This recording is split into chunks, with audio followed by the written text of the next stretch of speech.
Bem-vindos ao programa de atualização continuada em odontologia. Hoje trazemos para vocês para discutir um tema que é muito vivido hoje para nossas crianças e nossos adolescentes, que são os problemas da articulação temporomandibular.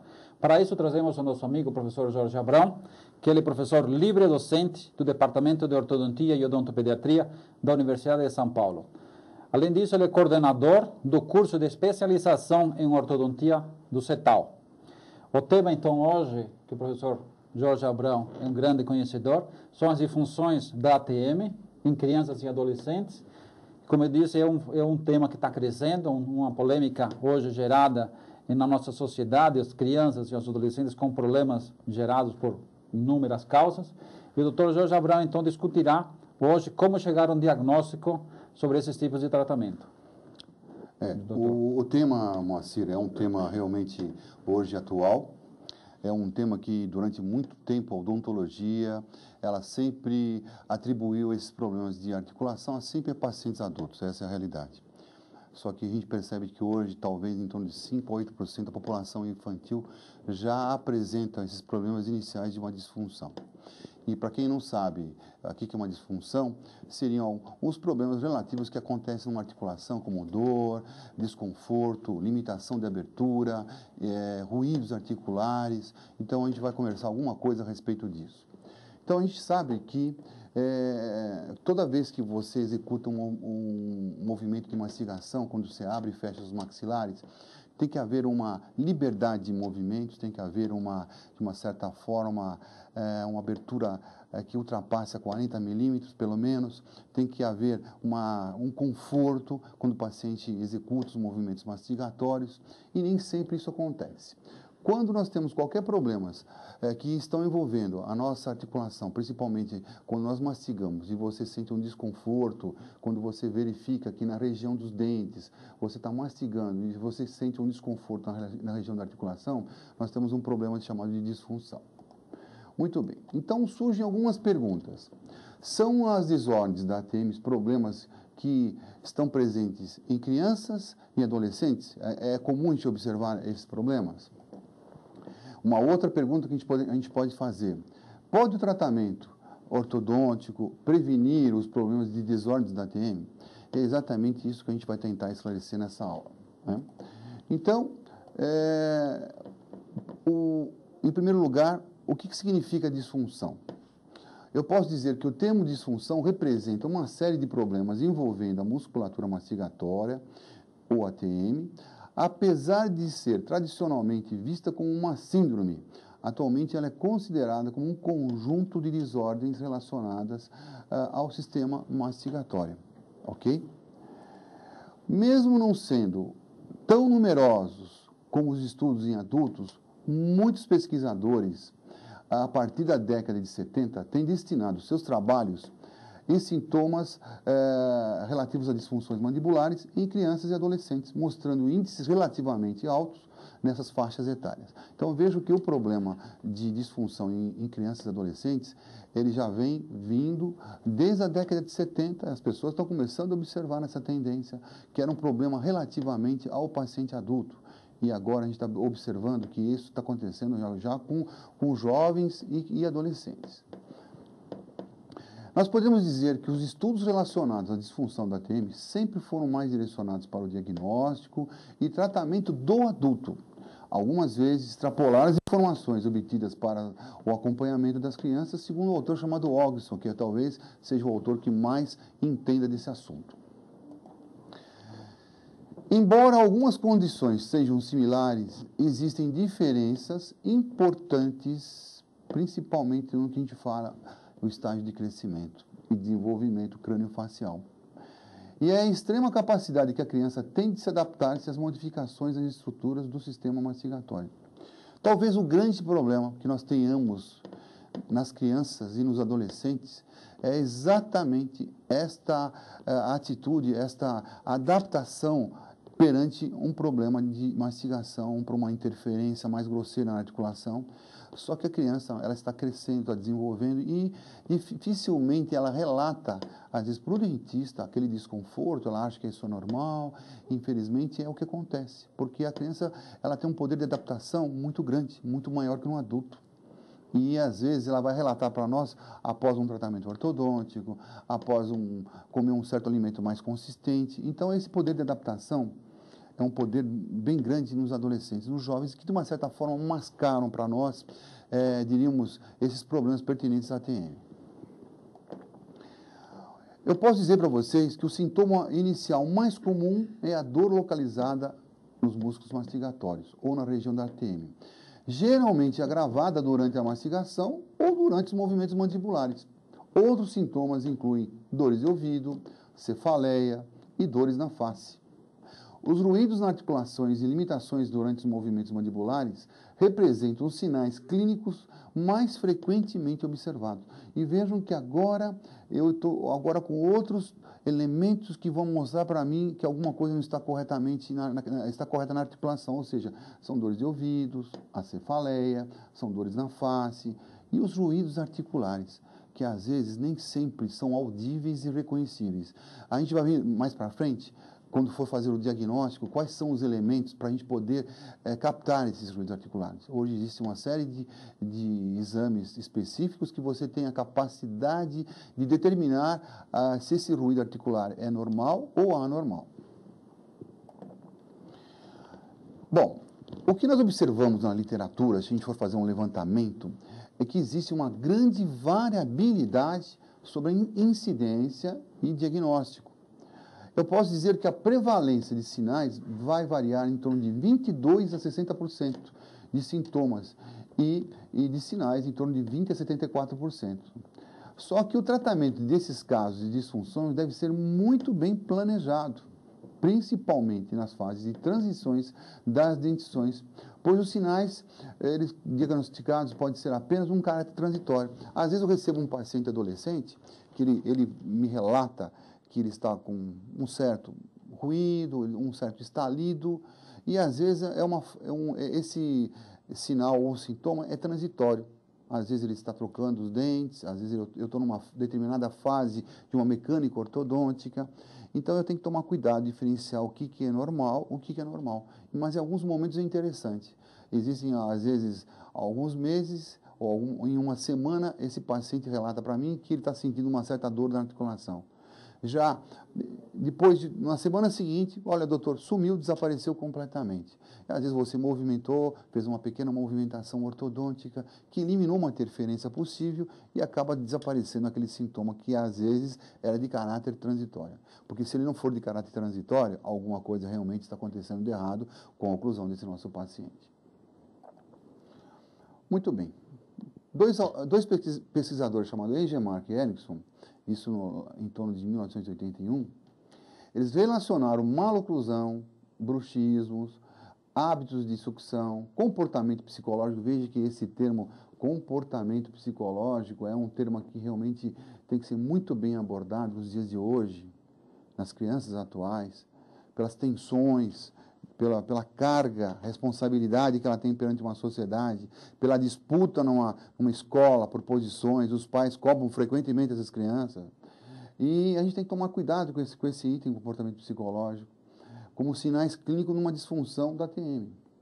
E nenhum trabalho que esses pesquisadores fizeram, eles descobriram que a disfunção é mais frequente em crianças tensas e nervosas.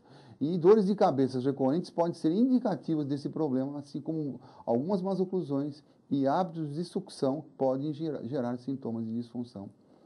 Hoje, na odontologia, isso a gente vem levando, chamando a atenção das pessoas, dos alunos, dos dentistas, que nem sempre maloclusão significa disfunção. Às vezes, o nosso problema com o nosso paciente é uma tensão nervosa, diríamos, é um estado de estresse, um estado de tensão muscular. Isso induz a dores, que de uma certa forma, ela não necessariamente precisa estar correlacionada com a maloclusão do nosso paciente. Isso é importante, esse aspecto. Muito bem. Eu posso dizer que, então, essa influência de fatores emocionais no sistema mastigatório por induzir atividades chamadas parafuncionais e por causar um aumento da tensão muscular, na verdade, os sintomas da disfunção crânio-mandibular podem ser manifestações, então, chamadas somáticas, da condição emocional da criança, que pode estar alterada por problemas familiares e dificuldades nas escolas ou outros. Hoje nós temos um aspecto importante a ser considerado, é que os pais dos nossos pacientes geralmente largam os adolescentes, as crianças, na mão de babás, na mão de empregadas. Isso quando não largam sozinhos essas crianças. Isso gera uma ansiedade tremenda, isso gera uma angústia, isso gera problemas futuros psicológicos, que em alguns momentos, uma das áreas de transmissão de dor é exatamente a face desse paciente e principalmente a região da ATM.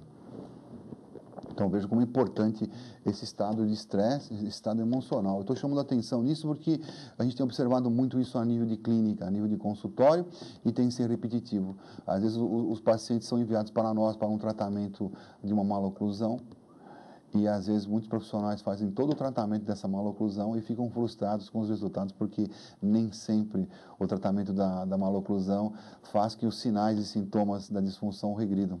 Porque o problema não era só a maloclusão, e talvez não fosse nem a maloclusão, o problema era o estado emocional desses pacientes. Existe um autor chamado Vanderas, que publicou um trabalho em 92 com o intuito de verificar a prevalência da disfunção da ATM em relação ao estado emocional. E ele examinou 2 grupos de crianças classificadas em calmas e não calmas.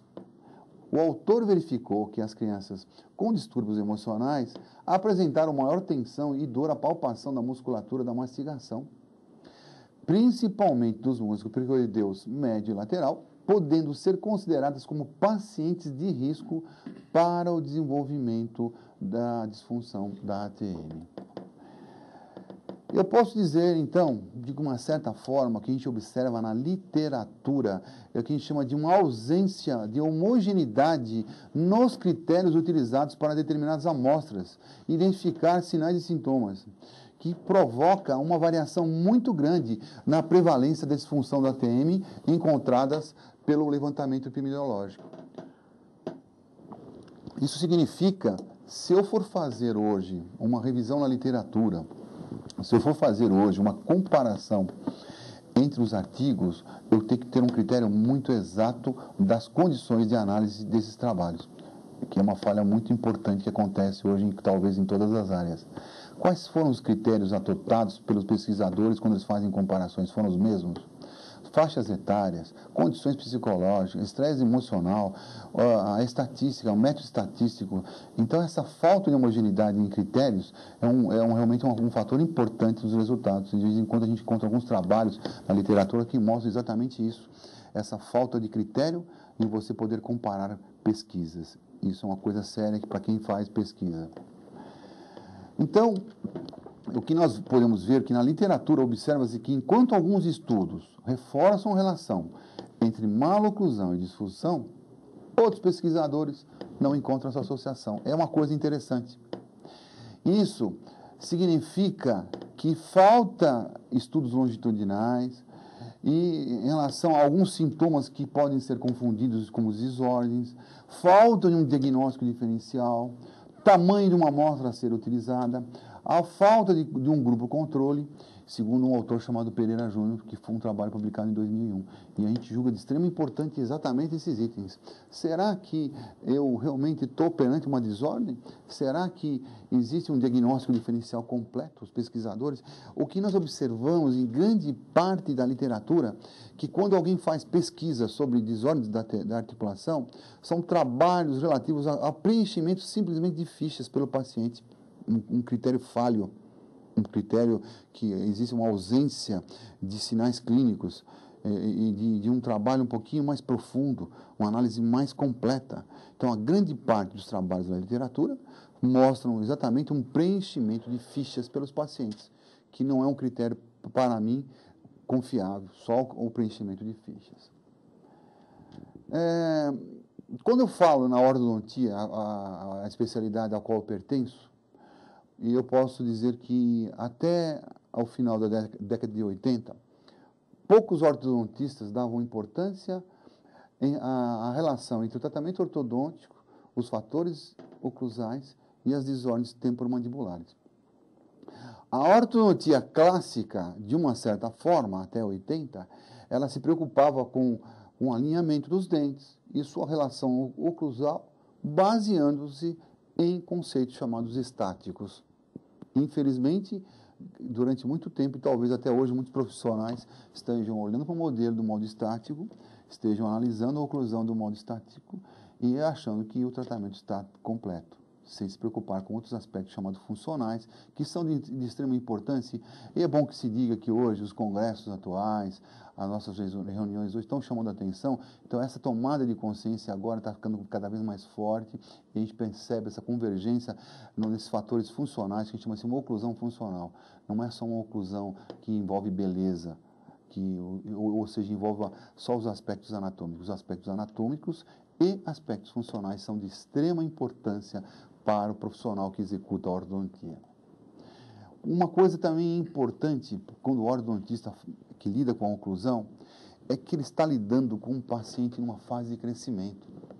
E, frequentemente, ele termina um tratamento ortodôntico numa faixa etária de 13, 14, 15 anos. Só que ele termina o tratamento ortodôntico, mas o crescimento crâniofacial ainda continua até aos 18 anos. Isso significa que algumas alterações oclusais ainda estão acontecendo.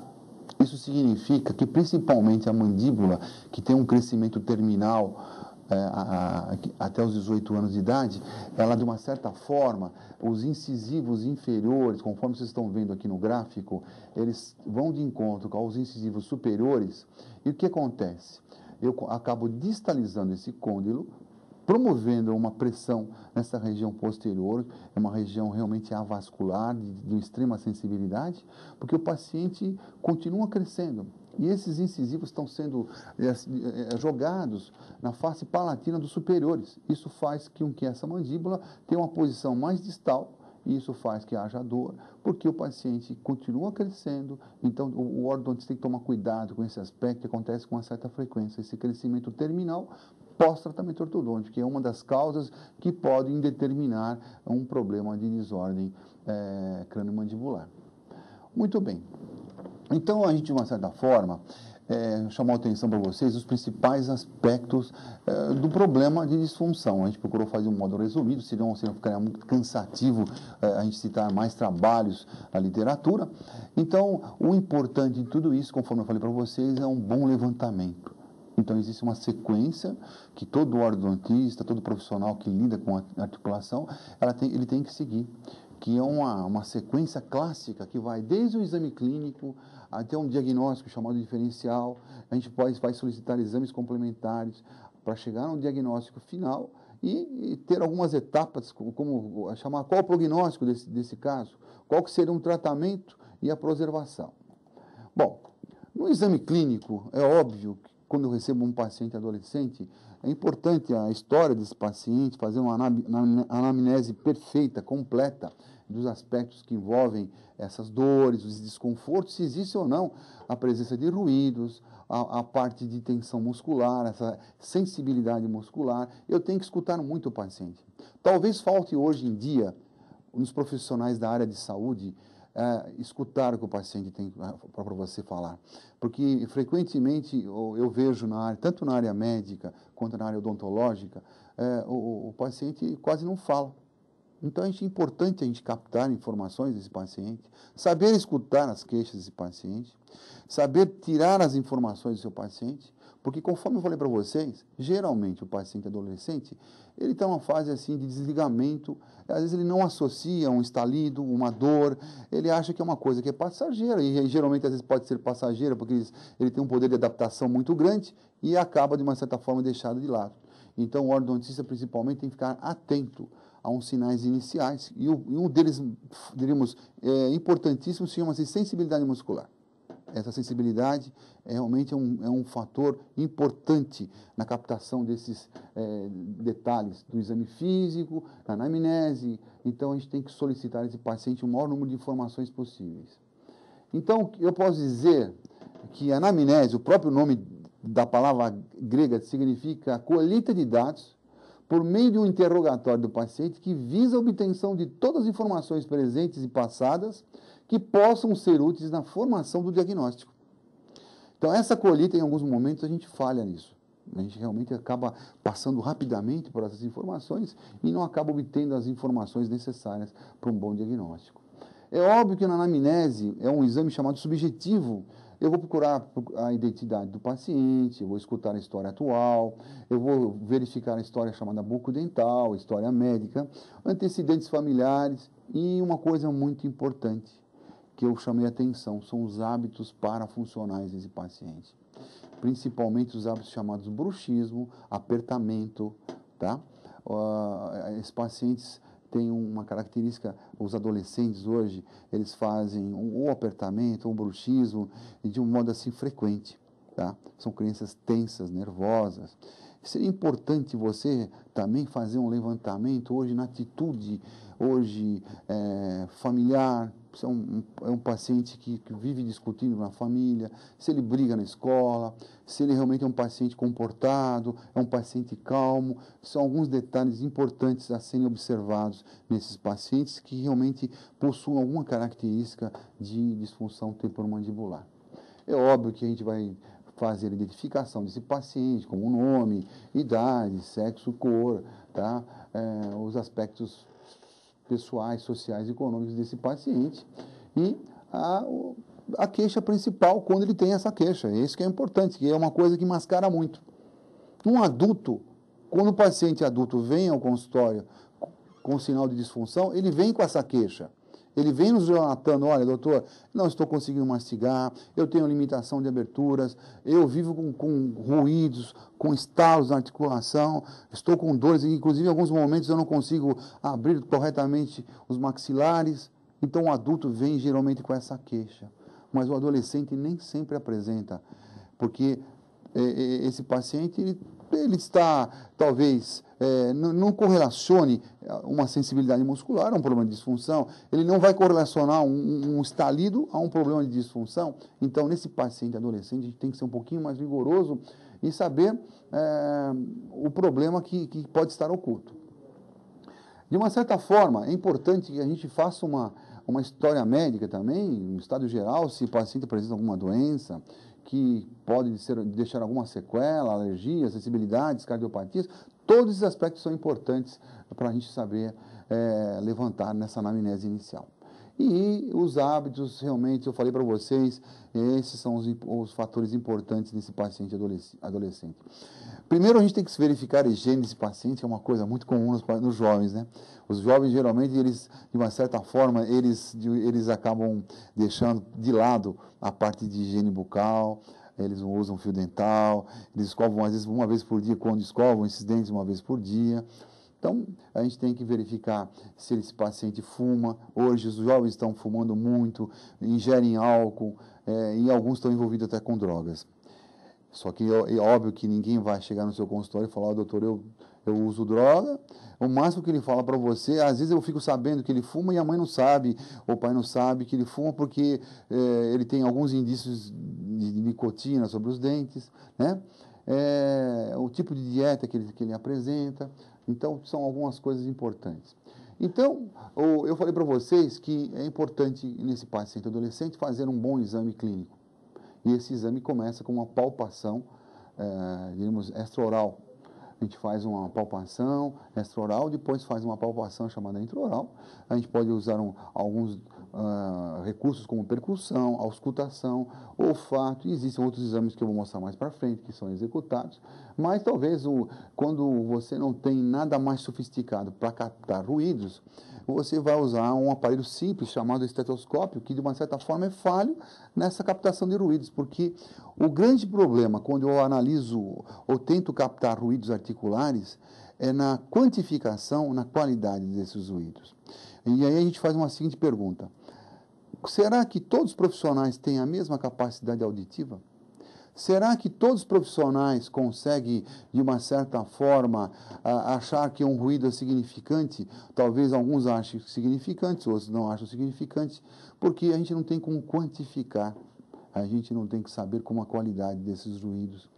Uma outra coisa, será que esse som articular, ele é mais alto do lado esquerdo da articulação? Ele é mais alto do lado direito da articulação? Como que a gente consegue saber, diferenciar aonde esse som está presente, onde que ele é mais, diríamos, importante? Então, vejam que são algumas perguntas que a gente faz, porque é muito difícil. Por isso que existe hoje um exame, que eu vou mostrar mais para frente, chamado eletrovibratrografia, que vai poder, através de um programa de computador, diferenciar esses sons articulares. Todos esses exames, talvez seja uma maneira clássica que a gente faça, né? Através de uma palpação bidigital, o uso do estetoscópio, realmente nos tragam algumas informações. É óbvio que a gente vai fazer uma análise sobre os movimentos de rotação, de translação, uma uniformidade desses movimentos, se existe alguma assimetria quando o paciente abre e fecha a boca, a dor, os ruídos presentes. A gente vai fazer uma palpação intra-auricular, vai fazer o paciente executar os movimentos chamados de rotação, de translação. Vamos verificar se existe uma harmonia nesses movimentos, se existem ruídos e uma dor, uma pressão chamada digital. Esse é um outro tipo de uma outra modalidade, que é uma palpação digital, que ela acaba perdendo quando a gente usa o estetoscópio, em alguns momentos. E talvez esse seja uma maneira um pouquinho melhor de você introduzir os seus dedos no método acústico interno e faz o paciente executar os movimentos de abertura, fechamento, de rotação, e você tenta captar a presença ou não desses ruídos articulares através da introdução desses dedos. Uma coisa importante e um sinal assim, que identifica esse problema de disfunção é a limitação de abertura que o nosso paciente possa apresentar. Todo paciente que apresenta um quadro inicial de disfunção ou um problema de disfunção, geralmente ele tem um problema chamado de limitação de abertura. Nós sabemos que um número mínimo, em termos de milímetros, são 40 milímetros que o nosso paciente deve apresentar de abertura. Quando ele apresenta menos de 40 milímetros, significa que alguma coisa não está correta em relação à nossa articulação temporomandibular. Então, a gente tem que se preocupar em fazer um exame mais detalhado. Por que esse paciente não está conseguindo abrir mais do que isso? Por que ele não consegue, às vezes, comer um sanduíche, abrir a boca corretamente? Às vezes, ele vem relatando, olha, doutor, não estou conseguindo mastigar, quero morder um hambúrguer, quero comer uma coisa um pouquinho, mas não consigo. Então, existe uma limitação de abertura que é importante que você tenha uma reguinha, um paquímetro, para que você possa executar esse tipo de exame. Muito bem, nesse exame físico, nós vamos fazer, às vezes, em alguns momentos, a gente solicita alguns exames complementares com essa pesquisa de sinais. Então, a gente solicita para esse paciente alguns sinais. É óbvio que na inspeção extraoral estão envolvidos, só para resumir, os aspectos gerais, o biotipo desse paciente, a atitude do paciente. A gente vai verificar uma coisa também que, em alguns momentos, o profissional esquece de examinar, olhar para o paciente. É importante, quando você examine seu paciente, eu vejo, às vezes, um preenchimento de ficha, o paciente fica cabisbaixo, sem olhar para o paciente, sem verificar a postura crânio-cervical, sem verificar se esse paciente apresenta uma deflexão, se ele tem uma postura correta. Isso a gente não pode esquecer que hoje o nosso paciente infantil, ele fica o dia inteiro perante um videogame, perante um computador, com atividades de jogos, com posturas incorretas, e ele passa a ter um desvio em relação à sua postura crânio-cervical. E às vezes o profissional está cabisbaixo, só obtendo informações, ele nem olha para o paciente. Por isso que eu torno a bater nessa tecla. Nós temos que escutar nosso paciente, a gente precisa aprender a examinar nosso paciente. Isso é importante nesses aspectos de saber se existe um desvio ou não. Vejam que aqui nesse quadro, uma coisa que é importantíssima, o profissional da área de ortodontia, ele tem, a gente chama assim, de fotografias extrabucais. E nessas fotografias extrabucais, ele pode verificar as assimetrias faciais, que são fatores limitantes de um tratamento ortodôntico. Então vejam que nesse caso aqui, uma paciente jovem, uma adolescente, se a gente for verificar, ela tem uma certa assimetria. O M lado direito é igualzinho, talvez, ao M lado esquerdo. Uma assimetria total, é bom que se diga, ela não existe. Agora, em compensação, você pega um paciente adulto que chega ao consultório, que você faz uma análise desse paciente, você vai verificar que o M lado esquerdo é diferente do M lado direito. Então, será que não vai haver uma limitação de tratamento nesse paciente? Será que eu não vou ter problemas de limitação em relação a um prognóstico desse paciente? Mas são problemas ósseos, são problemas que envolvem cirurgias futuras, tá? Então, isso é importante saber, olhar, verificar a presença dessa simetria facial, e isso faz parte do seu exame extrabucal, né? Então, no intraoral, o que a gente vai procurar verificar é língua, o periodonto desse paciente, os tecidos moles, os dentes, e óbvio que a oclusão, que é uma coisa importantíssima, verificar os movimentos mandibulares, que a gente vai falar daqui a pouco, os detalhes, e vejam como que essa parte muscular no adolescente é de extrema importância. O adolescente, hoje, e alguns jovens que apresentam um quadro chamado respiração bucal, têm uma mania de interpor essa língua entre as arcadas superior e inferior, causando deformações na região superior e inferior da arcada ou maxila e mandíbula. Então, vejam que essa interposição de língua, às vezes ela é resultante de uma adenoide, de uma amígdala hipertrófica, ou um problema respiratório crônico, que hoje os nossos pacientes apresentam uma síndrome da respiração bucal. Isso faz com que esse paciente fique constantemente com a boca aberta, com essa musculatura que a gente chama de uma hipotonia muscular, porque ele respira pela boca, ele faz com que essa musculatura fique relaxada. Isso envolve os aspectos musculares de uma oclusão. E vejam que, olha, às vezes isso passa desapercebido, às vezes pelos profissionais que estão à procura de cáries, só da oclusão.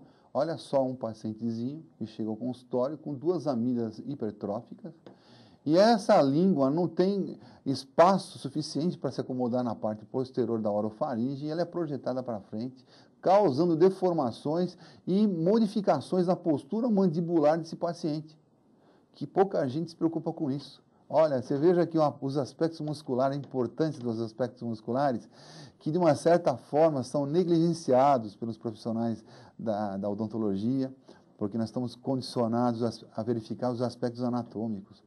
Nós estamos condicionados a verificar a presença ou não de cáries. Nós estamos condicionados a verificar qual o tipo de maloclusão, classe 1, classe 2, classe 3. E essa musculatura desse paciente? Quem que verifica, quem que interpreta?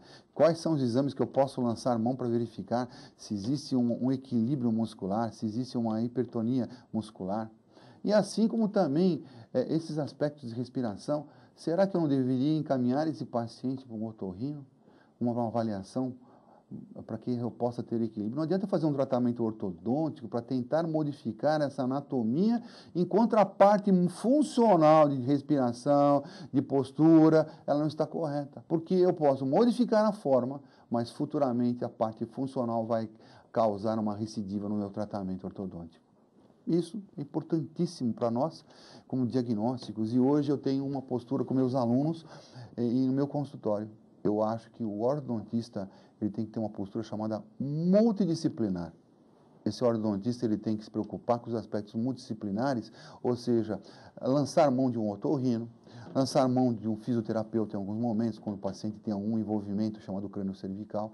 E hoje todos nós estamos sujeitos a posturas incorretas. Todos nós temos um problema de coluna.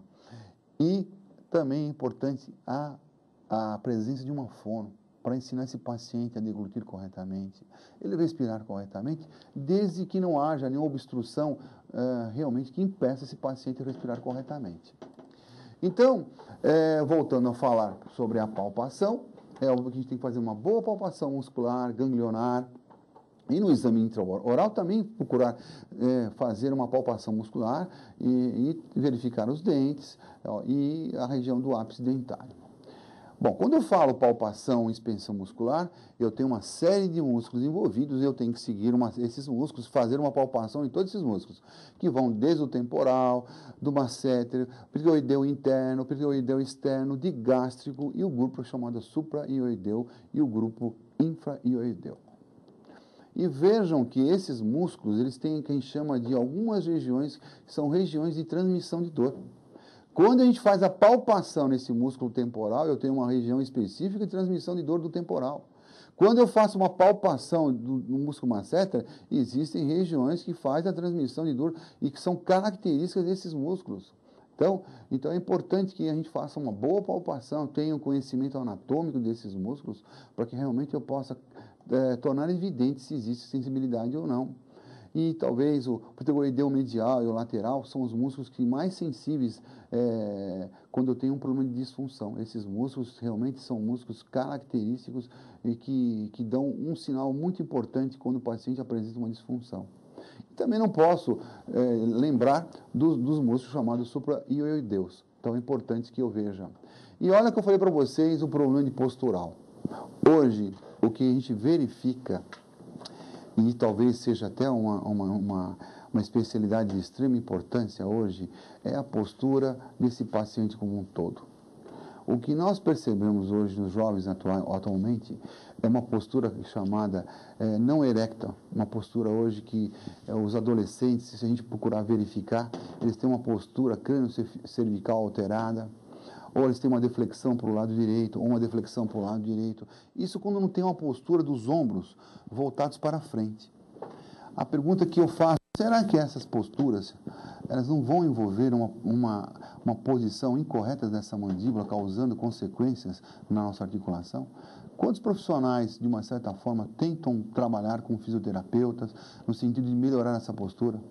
E existem na literatura trabalhos mostrando exatamente isso. A gente tem teses lá na universidade que mostram que você altera a classificação, a postura mandibular, de acordo com a sua postura crânio-cervical.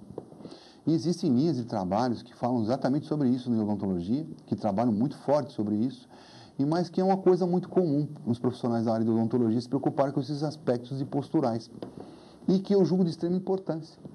Existem exames que são feitos até para verificar, que vocês estão vendo aqui na parte inferior, se o paciente ele exerce uma pressão por igual em relação aos seus pés. Existem exames específicos que mostram se essa postura está correta, desde se está exercendo uma pressão bilateral, tá?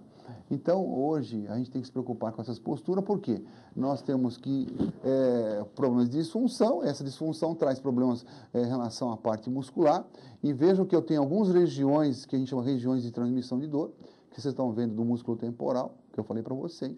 São regiões que o ortodontista e o profissional que lida com disfunção tem que saber. Ele faz palpação no temporal, ele vai fazer palpação no masseter, e vejam os locais que a gente chama de transmissão de dor desses músculos.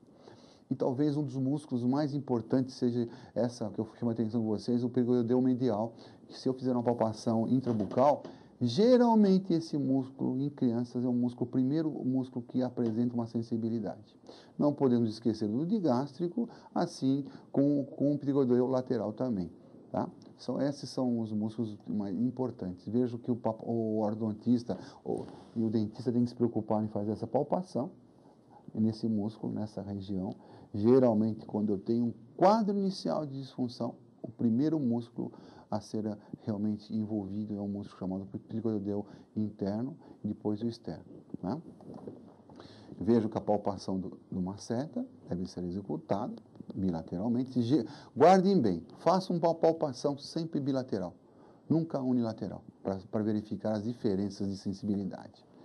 E vejo que agora nós estamos com o masseter, sempre bilateralmente, e é óbvio que depois que eu fiz todo esse ciclo de palpação muscular, em alguns pacientes, quando eu tenho alguma suspeita que haja um problema de disfunção, então eu vou começar a solicitar o que a gente chama de exames complementares.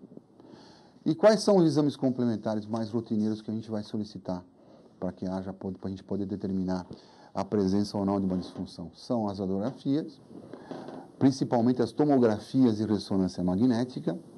Hoje houve um avanço muito significativo em relação à qualidade desses exames.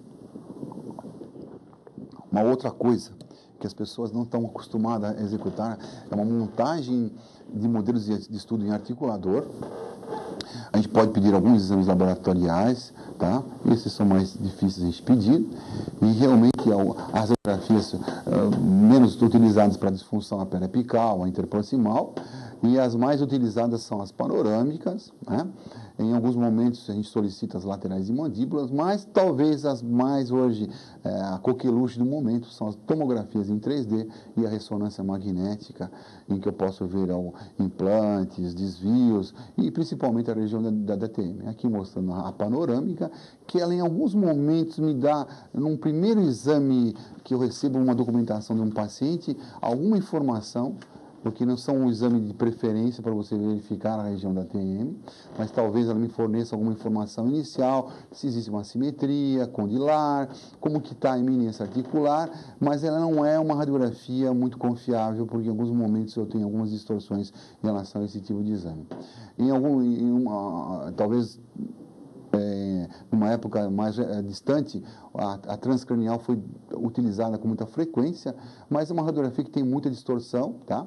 E realmente ela já foi utilizada e talvez hoje em dia poucos profissionais utilizam esse tipo de exame, mas é um exame que a gente realmente pode solicitar. E a grande coqueluche, quando eu preciso verificar, a grande coqueluche, quando eu quero verificar os tecidos moles e como que está a qualidade do disco articular, dos ligamentos, é a ressonância magnética. A ressonância magnética ela é muito útil no diagnóstico dos tecidos moles de uma articulação. Então, quando você tem dúvidas em relação a um possível problema com o seu paciente infantil ou adolescente, nós vamos utilizar a ressonância magnética, que é um exame não invasivo. Grande qualidade desse exame e uma característica, é um exame chamado não invasivo. Isso significa que o paciente não toma radiações. O tipo de radiação é uma radiofrequência, são ondas de frequência de FM, que o paciente, eles são submetidos, e eu consigo fazer um exame muito bem detalhado, com uma qualidade, e hoje o exame talvez mais atualizado, que a gente chama de uma ressonância magnética dinâmica, em que eu mostro a dinâmica desse disco articular através desse exame chamado ressonância magnética. E vejam a qualidade dessas imagens, e é um exame específico, um pouquinho diferente da ressonância magnética utilizada em medicina. Esse exame envolve um aparelho mais simplificado, dá menos fobia, que um dos grandes problemas da ressonância magnética é exatamente essa fobia que o paciente tem em fazer esse exame, né? Então, esse aparelho é um aparelho talvez que me dê uma qualidade muito boa, através de cortes sagitais que me fornecem informações da região que eu preciso estudar. Então, vejam que agora um outro exame é a reconstrução em 3D. E isso significa que são as tomografias em 3D, elas dão realmente uma qualidade excepcional para me fazer um bom diagnóstico. Eu posso dizer que também existe um outro exame chamado estereolitografia, que também pode ser usado em planejamentos cirúrgicos. Às vezes, quando eu tenho necessidade de verificar assimetrias, lançar mão de uma cirurgia chamada ortognática, algum tipo de procedimento chamado cirúrgico no tratamento de uma disfunção, eu posso lançar mão desse exame chamado estereolitografia, que é um exame realmente de ponta hoje, que a gente utiliza para poder verificar. E vejam que realmente eu fico sabendo a perfeição da qualidade desses exames, é muito interessante. E nós utilizamos geralmente as tomografias quando nós temos, de uma certa forma, a ideia de verificar a qualidade das estruturas dos tecidos duros do paciente. Quando eu tenho a necessidade de saber o que está envolvido são os tecidos moles, eu vou solicitar o que eu chamo de ressonância magnética. Quando eu tenho a necessidade de verificar a qualidade das estruturas dos tecidos duros, eu solicito uma tomografia hoje em 3D, que me dá uma qualidade muito boa. E vejam, olha só a qualidade, os detalhes dessa articulação, quando eu executo um exame chamado em 3D, com uma tomografia em 3D. Essa qualidade me mostra para mim as assimetrias, a qualidade, os contornos da cabeça desse côndilo. E veja que é de extrema importância a qualidade desse exame hoje, que você consegue, de uma certa forma, visualizar as possíveis alterações morfológicas em relação a essa articulação. Então, é um exame realmente de qualidade, essa em 3D, talvez seja uma das metodologias que a gente usa com muita frequência para fazer o diagnóstico dos nossos pacientes. E aqui mostrando para vocês realmente a qualidade de uma tomo convencional, em que o paciente é submetido, a qualidade desse exame, tá? E óbvio que a 3D ela é muito mais completa. O ortodontista, assim como o profissional dentista, frequentemente ele está preocupado em analisar imagens. E quando eu falo um quadro inicial de disfunção, às vezes nem sempre esse quadro inicial de disfunção ele mostra radiograficamente alguma alteração. Se eu tiver um processo inflamatório, como que eu vou saber num processo inflamatório se existe alguma alteração morfológica? Então é muito difícil. Existe um autor chamado Celenza que ele fala que os deslocamentos provocados por alterações sutis na oclusão são muito pequenos para se detectar radiograficamente, assim como as lesões inflamatórias. Então, às vezes, quando eu estou perante um quadro inicial de uma disfunção, é muito difícil eu verificar através do exame realmente se existe ou não essa disfunção. Bom, eu falei para vocês que era muito difícil eu conseguir quantificar e qualificar a qualidade dos sons articulares. Então, hoje nós temos um exame diferenciado, um exame que, de uma certa forma, é um auxiliar muito importante e que talvez poucos profissionais utilizam esse tipo de exame ou tenham conhecimento desse tipo de exame, isso que é o mais importante. A gente trabalhou com esse tipo de exame numa tese chamada de livre-docência, que chama-se eletrovibratrografia. O que é a eletrovibratrografia? Eu posso dizer que é a técnica de gravação e representação gráfica do som, e esta técnica usualmente utilizada por muitos pesquisadores e muitos clínicos como um método diferencial das patologias das vibrações emitidas nas articulações. Como que funciona esse exame? Esse exame é um exame simples, torno a dizer para vocês, não invasivo, em que o paciente, ele de uma certa forma, a gente coloca uma espécie de um headphone, ele apresenta um captador, que nós chamamos de um acelerômetro. Esse headphone ou esse acelerômetro, ele vai captar ruídos, vibrações, diferentemente dos aparelhos anteriores que captavam sons de um modo geral. Esse paciente ele é calibrado, as informações, dessas informações, a quantidade de abertura são transmitidas ao computador. Existe um elemento que transmite essas informações que vai fazer a ligação para o computador, tá? O paciente vai abrir e fechar a boca. Essas informações vão ser transmitidas por um software chamado Sonopac, é um dos exames que a gente faz. E o paciente vai abrir e fechar a boca durante 10 segundos. E aqui são analisados uma série de características de ruídos, que a gente chama de sons acima de 300 Hz, sons acima de 300 Hz, abaixo ou acima, desculpe, e a gente faz a proporção entre eles, e a gente faz um gráfico exatamente como vocês estão vendo aqui, em que eu tenho a qualidade do som agora de um modo gráfico e de um modo qualitativo e quantitativo, a qualidade desses sons captados na articulação. Então, aquele exame que era subjetivo passa a ser agora quantificado e a qualidade também analisada. Existe um programa, uma inteligência artificial nesse programa, em que ele compara os sons captados por o paciente. Aqui eu tenho um gráfico, eu faço de 1 até 10 janelas, eu geralmente faço 4 ou 5, eu vou pinçar as regiões que eu verifiquei existem alterações, e depois esse próprio programa de computação, ele faz para mim a análise desses sons captados. Ele me dá para mim, então, que ele tem um programa chamado Interpreter. Esse Interpreter, ele dá para mim a qualidade do lado direito e do lado esquerdo dessa articulação. Então, ele fala se essa articulação ela tem sons compatíveis, sons com qualidade normal, ou se existe um deslocamento, ou se existe até um problema degenerativo nessa articulação, do lado direito e do lado esquerdo, através de porcentagens. É óbvio que qualquer exame está sujeito a erros. É um exame totalmente confiável, vou dizer para vocês? Não, está sujeito a erros, como todo exame, como exame complementar, a gente pode errar nos exames complementares, mas pelo menos já é um método cientificamente de eu poder saber se o meu paciente apresenta alguma sugestão de algum som articular que possa me dar já para mim a presença ou não de algum desvio na articulação. E é aí que reside a qualidade desse exame.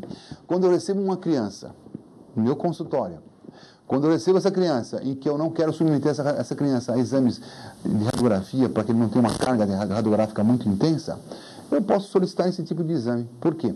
Aí eu vou ficar sabendo se eu tenho alguma suspeita ou não de um desvio na articulação temporomandibular desse paciente. E um exame rápido, 10 segundos, e que eu tenho realmente uma ideia se existe ou não um problema articular. Tá? Então, vou dizer para vocês, é uma sugestão.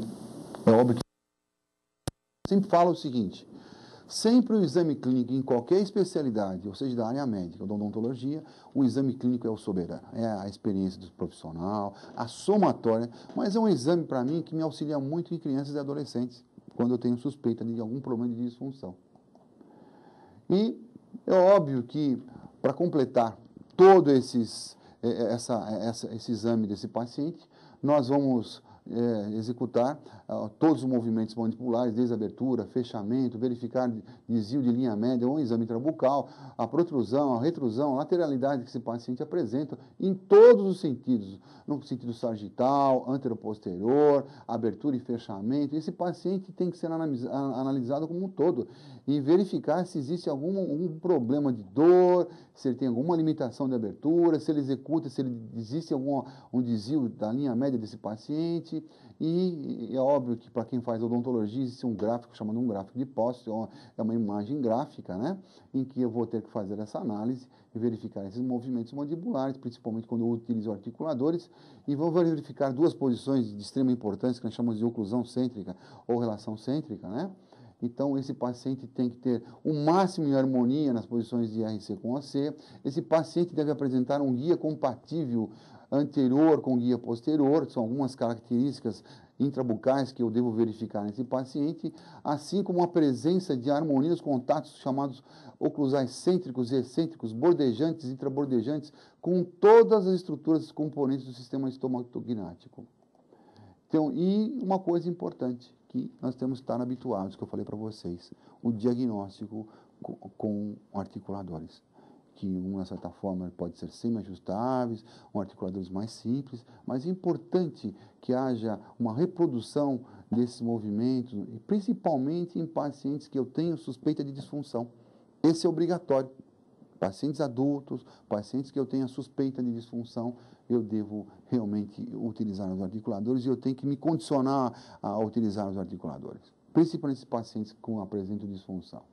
E vejo que eu tenho alguns articuladores sofisticados hoje, realmente são articuladores que são ligados a computadores, com programas gráficos maravilhosos, existe uma série, mas é óbvio que desde que eu utilizar um articulador simples já é o suficiente para a gente começar a ter uma ideia desse quadro de disfunção. E aí depois eu vou procurar descobrir se existem alguns distúrbios chamados extracapsulares, se houve algum trauma muscular, se existem alguns fatores iatrogênicos, se existe algum problema de infecção nesse paciente. Eu vou encaminhar de vez em quando para o otorrino para ele fazer alguma análise se não existe uma infecção na região do método acústico interno, se existe algum problema de neoplasia, e até chegar à conclusão se eu estou presente ou não frente a uma síndrome chamada dor e disfunção, chamada miofacial.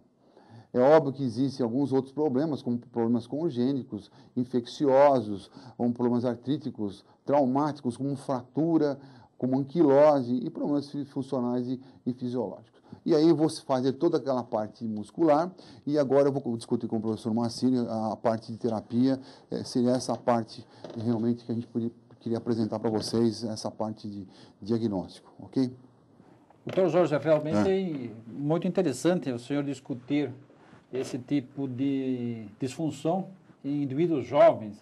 Normalmente na nossa clínica a gente está acostumado mais a atender pacientes de uma idade, diríamos, de 30 anos para frente, e essa parte de pessoas jovens, então é um conhecimento novo. Até para mim me trouxe um pouquinho mais de conhecimento, uma coisa que eu não abordo muito na minha clínica, apesar de a gente ter um pouco de ortodontia na faculdade, mas como minha área é mais prótese, é uma coisa que eu não levo muito em conta, né?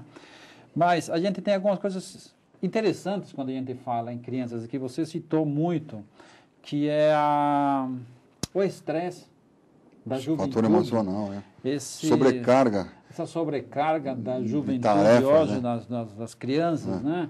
Cobranças, as cobranças dos pais, né? Isso dos fatores, então, que leva hoje bastante a essas crianças terem problemas de contrações musculares elevadas, né? Hoje a competição entre os jovens é muito grande. Hoje os pais fazem uma competição entre eles. É um problema muito realmente sério. Cobram resultados dos filhos. E esses filhos ficam estressados perante essas cobranças, né? Porque eles esquecem que cada criança tem o seu limite, né? Cada criança tem o seu limite de aproveitamento, de entendimento. Então, hoje, a sociedade atual, eu acabei de, essa semana mesmo, eu estou fazendo um trabalho junto com um aluno nosso na universidade, em que eu levantei um artigo na internet do estresse das crianças chinesas, como que hoje o comportamento dessas crianças, elas estão ficando neuróticas de tanta cobrança, como lá na China também. Pra vocês terem uma ideia como... Principalmente, a China é muito competitiva. Muito, nossa, é uma... A China é uma competição enorme. E isso são notícias que você vê na internet, que são publicações que estão saindo todo dia dessas... Então, eu falei para vocês que, estatisticamente, hoje, 8 a 9% da população infantil, isso no trabalho de modo geral, apresentam já quadros iniciais de uma disfunção. E é uma porcentagem muito grande, viu, Moacir? Eu acho que isso realmente é preocupante. E essa disfunção geralmente é mais em termos de estalidos na articulação? Estalidos e sensibilidade muscular. São os dois sinais iniciais. Diríamos, é o primeiro, alguma coisa não está correta. Ótimo. Então, nesses casos, nós temos que fazer primeiro um acompanhamento dos pais. Porque às vezes tem que estar junto. Por que não? Por que não? Então, um tratamento psicológico. Você viu que aqueles aspectos psicológicos, as crianças calmas e não calmas, quando você faz uma comparação, você vai descobrir que nas mais estressadinhas que acontece com mais frequência esse problema de disfunção. Né? Que interessante. Bom, isso nos leva ao seguinte, já que nós temos esse tipo de problema, nós temos então uma coisa que você falou que é muito interessante, que normalmente os dentistas hoje não fazem e os médicos também privam por isso, que é escutar o paciente. Pois é, está faltando isso. Falta escutar o paciente. Uma consulta hoje de 15 minutos não é uma consulta. Né? A gente tem que ter a primeira consulta, então um tempo maior, para uma anamnese bem todos nós falhamos. A gente falha nisso, a gente esquece de captar mais informações, viu, Márcio? Falta essa... Agora nós estamos falando do estresse do cirurgião dentista, né? Que está prezado sempre com falta de E não é só do cirurgião, do paciente também. Às vezes ele está com pressa de várias coisas. Eu gostaria de fazer uma pergunta um pouco mais detalhada, quando você fala sobre o crescimento mandibular. Eu não entendi muito bem quando você fala de... nós terminamos o tratamento nesses pacientes por volta de 13 a 15 anos. 14 anos. E é um crescimento mandibular que leva ao é óbvio que o crescimento facial de um adolescente, geralmente, nas meninas, ele cessa aos 16 anos de idade. E nos meninos, em torno de 18 anos de idade. Mas existe o que a gente chama de um crescimento terminal mandibular. Nós terminamos o tratamento ortodôntico, mas a mandíbula ainda continua crescendo em muitos momentos. E esse crescimento terminal, ele altera muitas posições que já estavam, de uma certa forma, desequilibradas, ou o profissional já tinha feito um tratamento todo ortodôntico, e continua crescendo. Mas esse crescimento terminal, ele, de uma certa forma, acaba trazendo de encontro os incisivos inferiores contra os superiores. Então, o que acontece? Aqueles incisivos inferiores acabam indo de encontro aos superiores e levando para a distal essa posição mandibular. E começa o problema de dor, havendo compressão na parte posterior da cavidade articular. E com dor e com sensibilidade, por um crescimento chamado terminal. Né? Já ali precisamos aplicar novamente a ortodontia. Às vezes a gente tem que fazer um retratamento para dar um grau de liberdade na sobressalência desses incisivos. Por isso que a gente chama atenção, quando a gente termina um tratamento, o ortodontista tem que estar atento a não terminar com uma relação incisal muito próxima. É um grau de sobressalência. Principalmente em pacientes que ele tem essa expectativa que vai crescer muito ainda. Se eu recebo um paciente, por exemplo, sexo masculino, um jovem, um adolescente, em que eu sei que ele vai crescer bastante, é nesse paciente que eu tenho que estar mais atento. Porque às vezes eu posso ter um problema futuramente. Não necessariamente, mas eu posso ter. É muito interessante essa observação, né? Realmente. E essa juventude hoje plugada 24 horas no computador, isso leva a erros de postura. Posturas graves, né? Nós notamos isso nos jovens. Hoje a postura, né? Eles ficam tem crianças que ficam o dia inteiro perante o computador, o dia inteiro. Você sabe disso, está ficando uma doença mesmo. Eu considero uma doença. Nos aspectos articulares, nos aspectos de visão, está cansando a visão desses pacientes. Eu não sei como que é a consequência na área de oftalmo, mas eu posso dizer na minha área que traz problemas, às vezes até de estresse, né? O paciente fica rangendo dentes, fica tenso, nervoso. Estressado. O fator competitivo novamente. Então, é uma posição séria, né? Nós temos que tomar mais Então, cuidado. infelizmente, é um problema atual. Traz alguns benefícios, mas tem um lado fisiológico não muito bom. Isso é interessante, né? Porque realmente nós temos nossos filhos ficam plugados quase que o dia inteiro, internet, né? Joguinhos, né? Orkut, realmente. E outras áreas, né? Uhum. Bom, uma coisa sobre os exames complementares. Certo. Você fala sobre a ressonância magnética, a gente sabe que é muito utilizada para observar os tecidos moles. Principalmente temos também a ressonância magnética dinâmica. Onde você é o exame mais atual possível. Os vídeos, né? Uhum. As tomografias com reconstrução em 3D. Maravilhosas. Né? Serolitografia, a prototipagem. Mas, tratando de adolescente e de crianças muito jovens, a gente deve ter algumas limitações para a indicação desses exames, porque eles não ficam muito quietos, né? Certo. Por exemplo, eu tenho uma grande claustrofobia. Então temos os campos abertos, né? Você chegou a ver que o aparelho nosso é diferente de campo aberto. De campo aberto, então, que ajuda muito. Muito. Então, essas crianças, a indicação... Não, elas indicações, e principalmente a ressonância. Eu acho que um exame assim, ou a eletrovibratomografia, que é através da captação de sons articulares, que esse é fácil, ou a ressonância magnética, que talvez ela não é invasiva, e talvez por ser um campo aberto, o que a gente observa é que eles fazem esses exames numa boa, viu, Moacir? Eles não reclamam? Não, pelo menos os que eu solicitei até hoje, é óbvio que às vezes tem que repetir, porque eles não param quietos, você já falou bem, já entendeu, as crianças mais agitadas realmente, mas não vejo grandes problemas não. Mas você solicita quando você está realmente com uma suspeita, que realmente de alguma coisa mais séria. Mas não vai fazer isso como rotina, né? Não tem essa necessidade. A gente está apenas citando hoje quais são os exames que eu posso fazer. Exatamente. Assim como o tratamento. O tratamento é multidisciplinar. O tratamento hoje de uma DTM é multidisciplinar, que envolve até psicólogo. Isso. Envolve fisioterapia. Exatamente isso que eu queria conversar com você. Uma desprogramação muscular com essa criança. Em muitos momentos o problema não é oclusal. Eu chamei bem a atenção nisso no começo, você percebeu. Eu ontem mesmo dei uma palestra em que eu chamou a atenção exatamente sobre isso. Que o ortodontista e o dentista em geral, ele está acostumado com relação à maloclusão com DTM. E nem sempre é a maloclusão que determina a DTM. São os aspectos musculares, os aspectos emocionais, os aspectos de estresse do dia a dia que determinam esse problema. Então, hoje nós temos que, na verdade, o tratamento de disfunção temporomandibular são multidisciplinares. Opa! Nós temos a participação de fonoaudiólogos, fisioterapeutas, psicólogos. O dentista, com placas relaxantes. É um tratamento multidisciplinar. E, às vezes, envolve até a gente aconselha atividades físicas para liberar o estresse. Isso, por que não? O uso das placas miorrelaxantes ou as placas interoclusais são bem aceitas nessa fase? Não, são principalmente os pacientes que fazem bruxismo, que fazem apertamento. Hoje a gente nota alguns pacientes infantis, com desgaste total das faces oclusais. O paciente chega no consultório, uma criança já com toda a face oclusal desgastada. Tanto bruxismo que ele executa, você imaginou? Mas o problema às vezes não é só dentário, não, o problema é emocional. Emocional. A placa vai ajudar a amenizar o problema. A placa mas será que é o problema da placa? Ou a placa é um paliativo? Vai te ajudar? Vai ajudar a resolver o problema momentaneamente. O problema do seu estresse é um problema que envolve até os pais. Quando você falou que tem que trazer o pai junto, às vezes tem que trazer o pai junto. Essas placas que a gente indica para essas crianças são sempre placas rígidas. Isso, de preferência. Não, existem casos e casos, né, Marcia? A terapia é muito discutível, mas de preferência talvez a rígida leve vantagem, realmente. Mas nem sempre. Às vezes alguns pacientes que só fazem apertamento, ele precisa de algum auxílio em relação para... Ele não está fazendo um bruxismo exagerado. Então, eu poderia até pensar um material um pouquinho mais flexível, quando um apertamento, uma coisa que não seja mais exagerada, tá? E por isso que eu falei para você, eu não posso ter uma regra.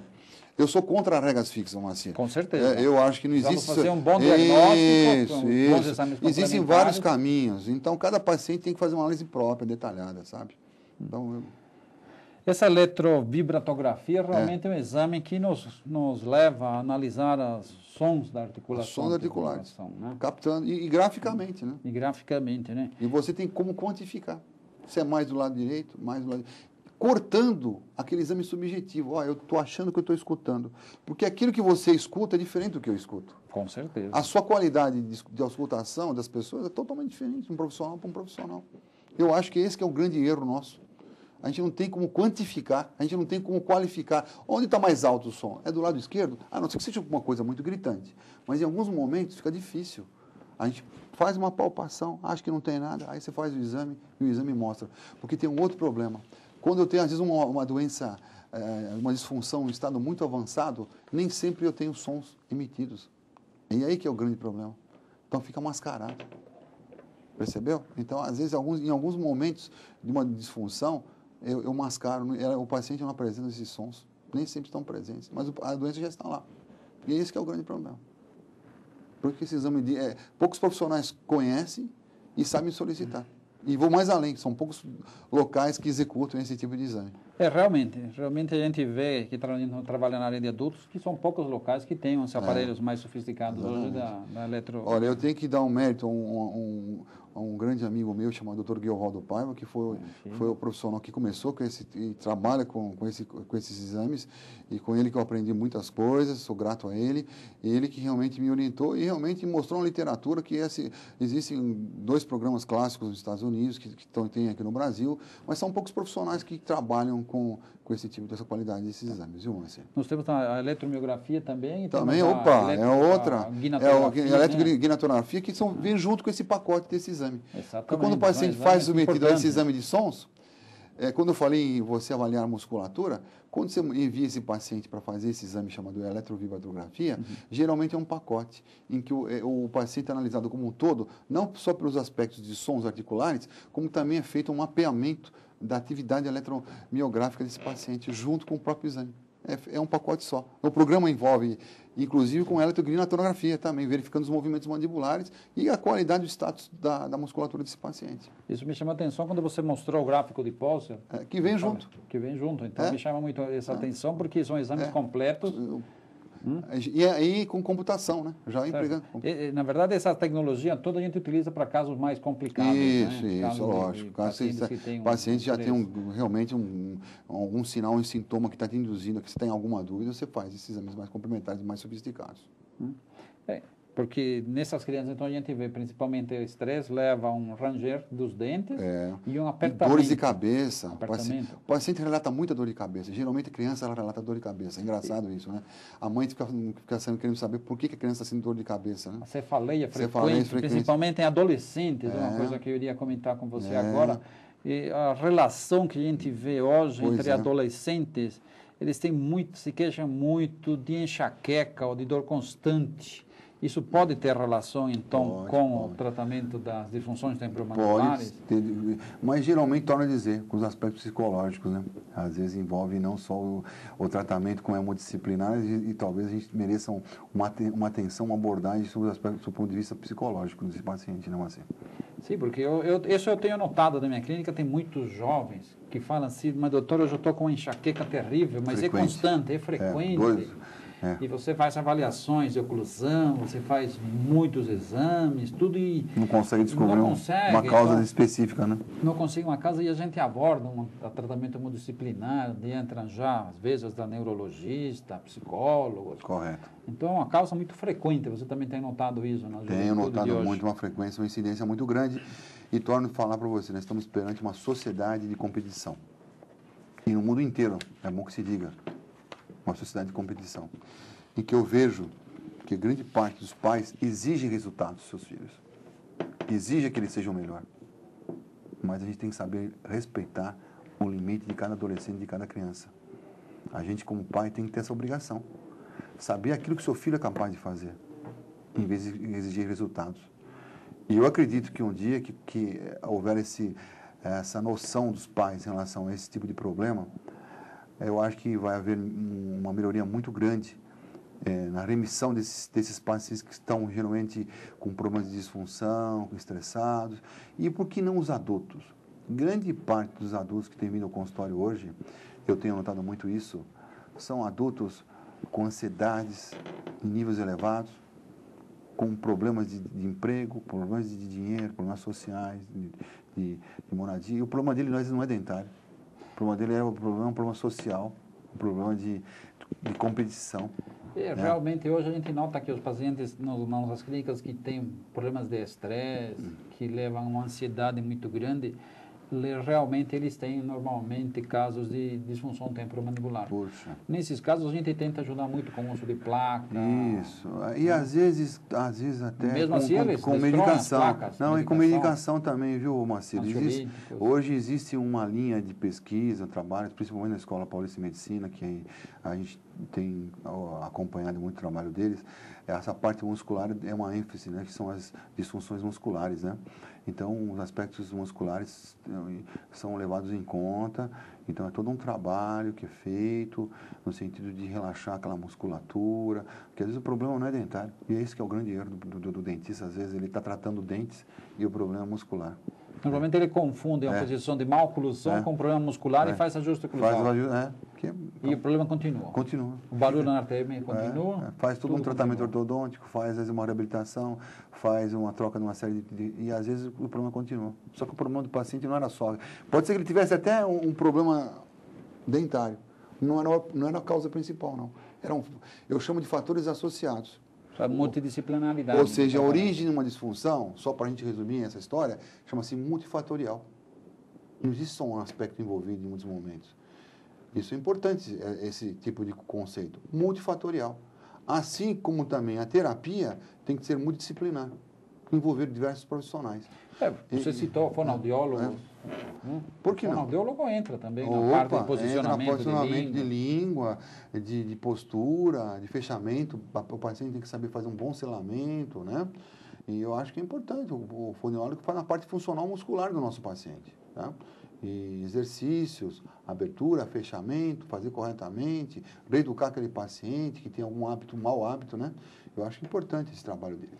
É que pouca gente sabe, é que infelizmente a sociedade acha que fonoaudiólogo só corrige fala.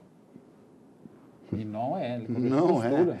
Existem hoje fonoaudiólogos que me ajudam na parte de DTM, com exercício, com um pezinho, me ajudando nessa parte muscular de fortalecimento da musculatura, para mim me ajuda bastante. E pouca gente sabe desse trabalho da fono. Todo mundo acha que fono é só para corrigir fala errada. Não é isso, não. Isso. A parte funcional, respiração, essa parte... Hoje existem até fonos especializados em articulação, para você poder saber, você ter uma ideia. E a fisioterapia também ajuda? Ajuda, essa parte de postura, crânio-cervical, esse problema de postura que eu mostrei para vocês, né?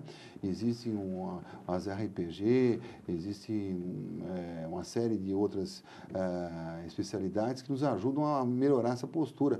E até existem linhas de trabalho na odontologia, principalmente o pessoal aqui envolvido com ortopedia. Existe uma filosofia de um fisioterapeuta chamado Rocabado, que dá um diagnóstico dessa postura crânio-cervical, te ajuda a fazer um diagnóstico se está correto. Isso envolvendo parte muscular, parte de postura crânio-cervical.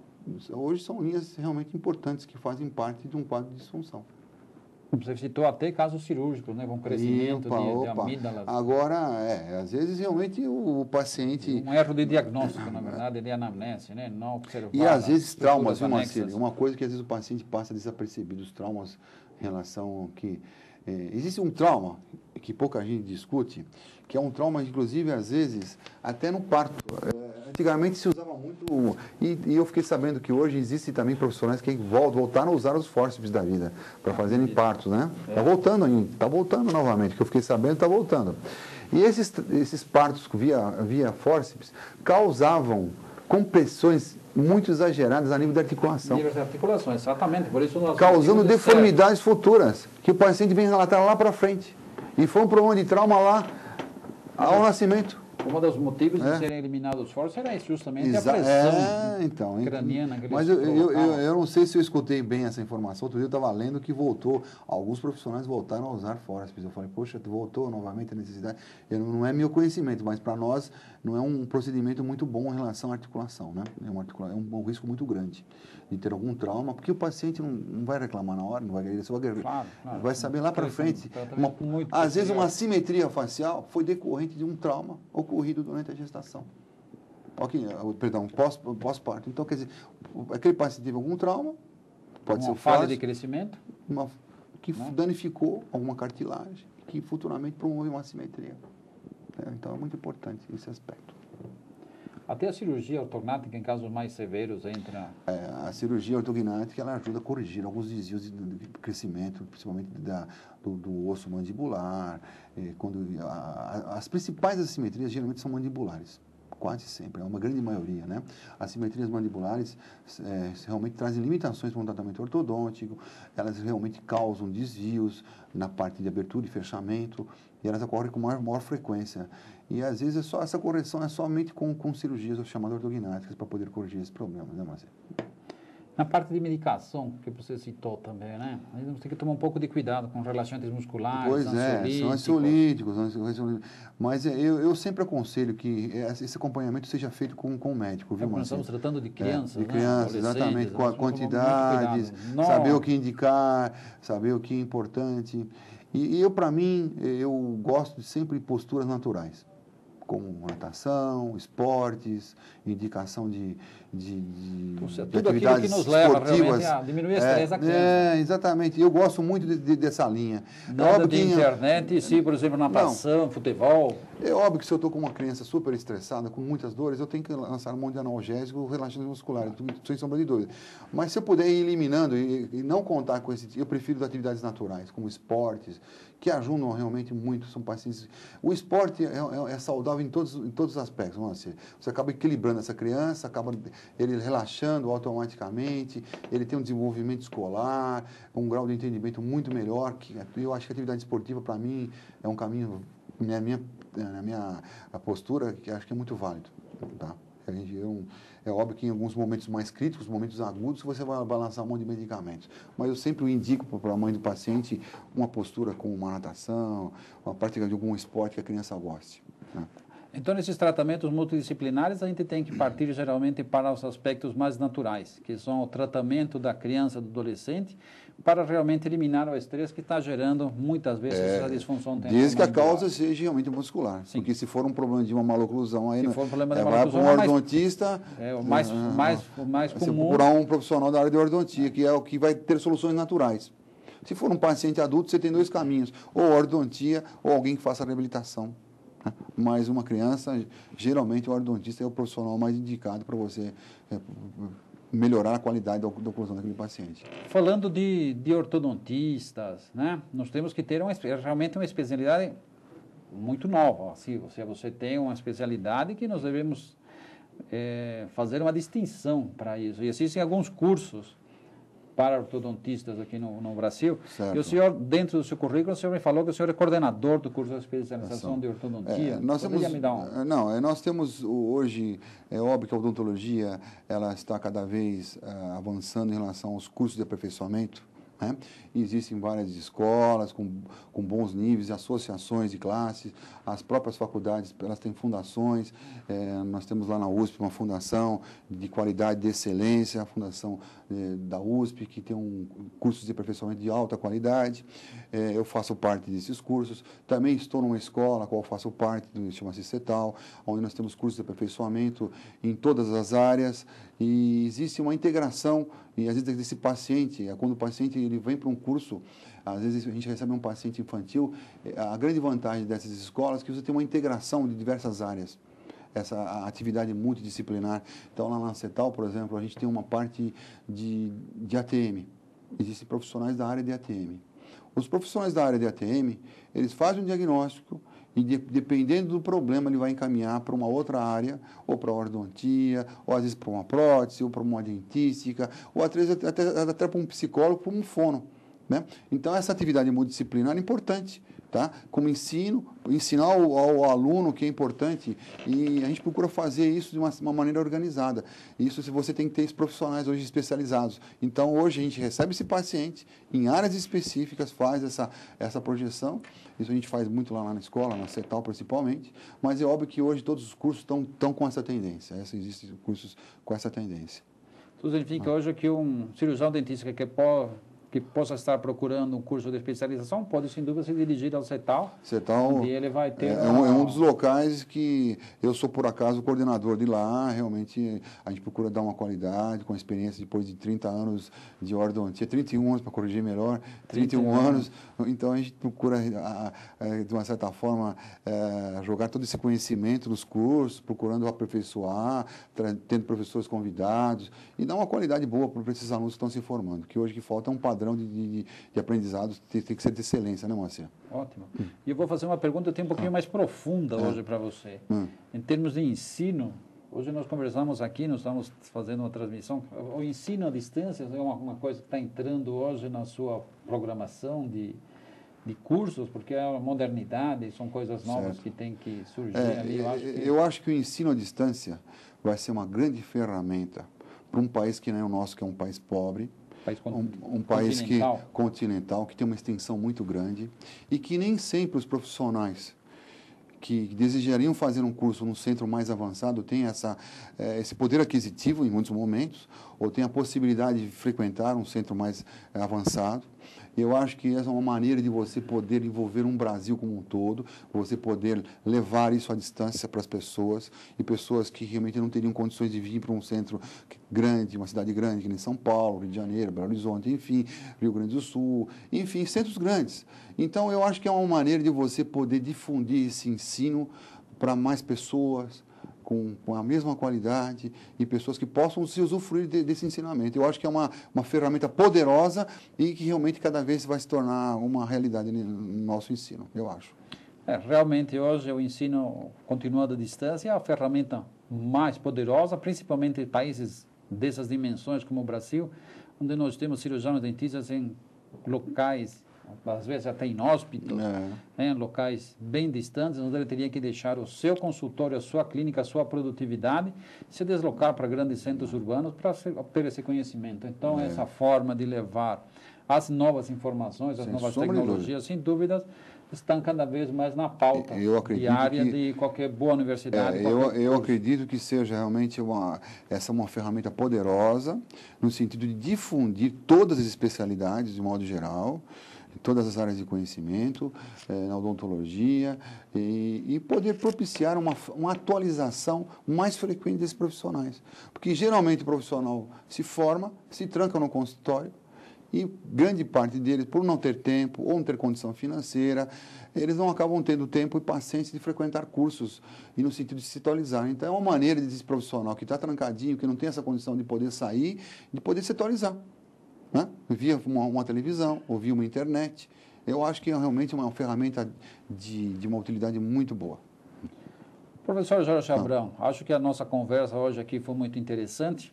Eu daria para o senhor mais uns 3 minutos aqui para o senhor fechar a sua palestra de hoje e depois... Bom, eu gostaria de agradecer o convite, Moacir, essa chance, nessa experiência de ensino à distância. Realmente é uma coisa que eu acho que tem futuro e realmente é uma maneira de que a gente poder divulgar o trabalho das pessoas, uma maneira de a gente poder discutir os assuntos de uma maneira interativa, uma maneira que a pessoa possa ver quantas vezes for necessário uma determinada matéria, que ela possa ter interesse e uma coisa importante, a cada dia poder se renovar perante esses conhecimentos, né? Porque o que é válido hoje, talvez daqui a um ano seja diferente, e óbvio que novas atualizações são necessárias, é uma maneira da pessoa poder se atualizar perante esse tipo de metodologia, ok? Mais uma vez, obrigado pelo convite, viu? Estou à disposição de vocês quando vocês precisarem, ok? Doutor Jorge Abrão, a Conexão Médica agradece muito realmente essa oportunidade que o senhor nos deu de participar conosco todos aqui hoje, falando sobre as disfunções temporomandibulares em crianças e adolescentes, que é um tema atual, é um tema que o senhor abordou muito cientificamente, nos dando noções básicas de diagnóstico e de tratamento. Chegamos à conclusão realmente que o diagnóstico é as fases mais importantes para chegar a um bom resultado e o tratamento sendo multidisciplinar. Essa realmente é a grande mensagem. A gente tem uma abordagem multidisciplinar. Tá. Então, a Conexão Médica agradece a vocês que nos assistem. Até uma próxima vez, onde continuaremos trazendo sempre as melhores professores, melhores profissionais desse país, sempre com temas atuais e vibrantes. Muito obrigado. Até a próxima.